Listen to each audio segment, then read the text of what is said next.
পুরো অগস্তি পরিবার এক জায়গায় ঠিক তখনই শিয়া কান্না করতে করতে সেখানে উপস্থিত হয়। অন্নপূর্ণা অগস্তি তাকে বলে, মা শিয়া, তোর কি হয়েছে? শিয়া বলে, আমার ও রামের বিবাহর হলুদটি মাতারানীর পায়ে রেখেছিলাম, সেটি চিকির মাথায় গিয়ে পড়ে। মন্দিরের পণ্ডিত মশাই জানায়, মাতারানী যাকে যার জন্য তৈরি করছে তার সঙ্গেই তার মিল হবেই, যে কোনোভাবেই। এখন কি তবে চিকি কি হতে চলেছে রামের স্ত্রী? না, শিয়া এটা হতে দিবে না। আর এদিকে রাম তার বিবাহ ও চিকিকে দেওয়া কথা নিয়ে সে অনেক চিন্তিত হয়ে আছে। রাম কি তবে শিয়ার সঙ্গে বিয়ের পিঁড়িতে বসবে, নাকি অসহায় মেয়ে চিকির বাবাকে বাঁচাবে? এসব ঘটনা নিয়ে আজকের পর্ব। ভিউয়ার্স, নিয়ে আসলাম ভালোবাসি তোমায় নাটকের ধামাকা ৬০তম পর্ব তোমাদের কাছে। ভিডিওটি ভালো লেগে থাকলে লাইক ও একটি কমেন্ট করে দিবে। ভিডিওতে আমরা দেখতে পাই রামের বেডরুম রাম এবং তার সহকারী অ্যাসিস্ট্যান্ট একটি কেস নিয়ে আলোচনা করছে। সহকারী অ্যাসিস্ট্যান্ট বলে, আপনিও তাহলে ওই মেয়েটার সাথে মিশে লেকচার দেওয়া শিখে গেছেন।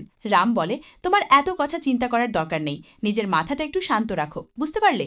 আমি শুধু কেসের ডেটটা পিছিয়ে দিয়েছি। রাম আর বলে, কেস ছেড়ে দিইনি, এখনও কেস আমাদের হাতেই আছে। সহকারী অ্যাসিস্ট্যান্ট বলে, আপনি সত্যি বলছেন স্যার? যাই হোক, বেচারা খুব কাজ ছিল, তাদের বাবার সাথে তাদের ইমোশন জড়িয়ে আছে। আপনি যখন কেস না লড়ার কথা বললেন তারা ভেঙে পড়েছিল।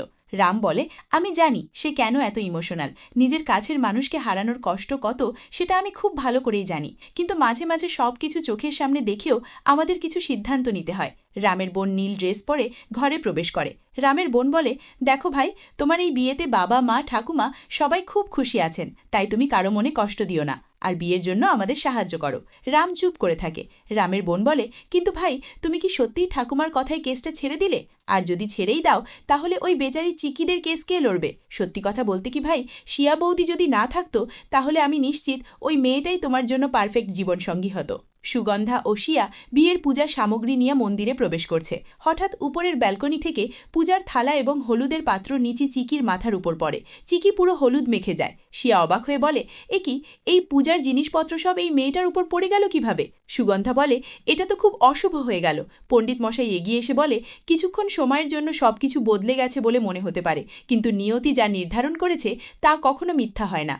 যে যার জন্য জন্ম নিয়েছে তার সাথেই তার সম্পর্ক তৈরি হবে। পণ্ডিত মশাই আরও বলে, এই শুভ হলুদে মায়ের আশীর্বাদ রয়েছে।